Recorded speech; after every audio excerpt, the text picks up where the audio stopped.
जय श्री गणेश। आप सभी को हमारे सनातन धर्म में एक बहुत ही सुंदर प्रथा है कि कोई भी कार्य शुरू करने से पहले हम श्री गणेश का ही नाम लेते हैं। पर ऐसा क्यों होता है? हमारे सनातन धर्म में तो कई सारे देवी देवता हैं, तो श्री गणेश का ही नाम क्यों? तो आज इसके बारे में चर्चा करेंगे। इसका वर्णन हमें दो पुराणों में मिलता है, पहले तो शिव पुराण में और दूसरा पद्म पुराण में। तो वीडियो एंड तक जरूर देखिएगा और अंत में मैं श्री गणेश के 12 नाम आपको बताऊंगा, जो अगर आप प्रातःकाल लेते हैं तो आपका दिन भी अच्छा जाएगा और श्री गणेश की असीम कृपा आप पर बनी रहेगी। और श्री गणेश के ये 12 नाम बहुत ही चमत्कारी है। अगर कोई भी संकट आया और सच्चे मन से ये 12 नाम लिए गए तो श्री गणेश कोई भी संकट से निकाल सकते हैं, तथा कोई भी नया काम शुरू करने से पहले भी आपको ये 12 नाम अवश्य लेने चाहिए। तो चलिए वीडियो शुरू करते हैं। सबसे पहले हमें इसका वर्णन शिव पुराण में मिलता है। शिव पुराण के रुद्र संहिता के चतुर्खंड के अनुसार एक बार माता पार्वती जी ने अपने शरीर से एक पुत्र उत्पन्न किया, जिनका नाम था श्री गणेश। वो दिखने में वीरों के भी वीर थे और उनका मुख अतिशय सुंदर था। उनको देखकर माता पार्वती बहुत ही प्रसन्न हो गए और उन्होंने श्री गणेश को आदेश दिया कि तुम यहाँ पर द्वारपाल बन के खड़े रहो, मैं अंदर जा रही हूँ और मेरी आज्ञा के बिना अंदर कोई भी हो प्रवेश नहीं करना चाहिए।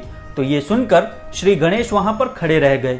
उसके बाद भगवान शंकर वहां पे आते हैं, पर भगवान शंकर को वो अंदर नहीं जाने देते। उसके बाद उनका युद्ध होता है। फिर अंत में भगवान शंकर गणेश जी का शिर छेदन कर देते हैं। जब पार्वती जी को ये बात पता चलती है तो वो अपने अंदर से बहुत सारी शक्तियां उत्पन्न करते हैं और उन सारी शक्तियों को प्रलय करने का आदेश देते हैं, क्योंकि माता पार्वती ये सुनकर बहुत ही क्रोधित हो जाते हैं और चारों तरफ प्रलय को देख समस्त गण भयभीत हो जाते हैं। तो इसके बाद शंकर जी के आदेश पर एक हाथी का मुख लाया गया और श्री गणेश को वापस से पुनः जीवित किया गया। ये देखकर पार्वती जी ने प्रलय रोक दिया और वे बेहद ही खुश हो गए और समस्त देवताओं ने एक के बाद एक गणेश जी को वरदान दिया। और उसके बाद माता पार्वती जी ने भी उन्हें वरदान दिया कि तुम्हारी पूजा अग्र पूजा होगी, यानी कि समस्त देवताओं में सबसे पहले तुम पूजे जाओगे। तो यहीं से भगवान श्री गणेश को यह वरदान मिला और हम सब सबसे पहले श्री गणेश की पूजा करते हैं। तो ये हो गई शिव पुराण की बात। अब पद्म पुराण के विषय में जानते हैं।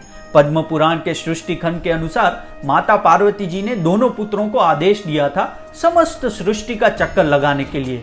आदेश सुनते ही कार्तिकेय जी अपने मोर पे बैठकर सृष्टि का चक्कर लगाने चले भी गए, पर गणेश जी सोच रहे थे कि अगर इस तरह जाऊंगा तो मैं जीत नहीं पाऊंगा। तभी श्री गणेश जी ने एक युक्ति की। उन्होंने माता पार्वती और महादेव की ही परिक्रमाएं कर ली और कहा कि मैंने तो समस्त सृष्टि की परिक्रमा कर ली है।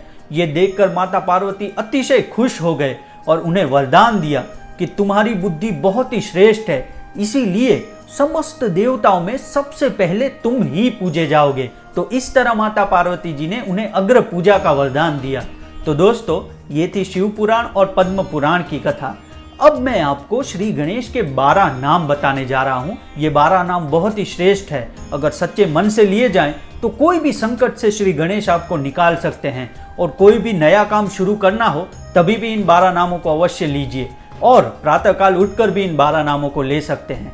तो चलिए श्री गणेश के 12 नाम जानते हैं। गणपति, विघ्नराज, गजानंद, लंबतुर, द्वेमातुर, हेरम, एकदंत, गणाधीप, विनायक, चारुकर्ण, पशुपाल, भवात्मज। तो ये है श्री गणेश के 12 नाम। तो ये लेते ही रहना चाहिए। और अगर आपको ये कथा अच्छी लगी हो तो चैनल को सब्सक्राइब करके जरूर जाइएगा। तो फिर से मिलते हैं ऐसी ही सनातन की अमूल्य जानकारी के साथ। तब तक हर हर महादेव।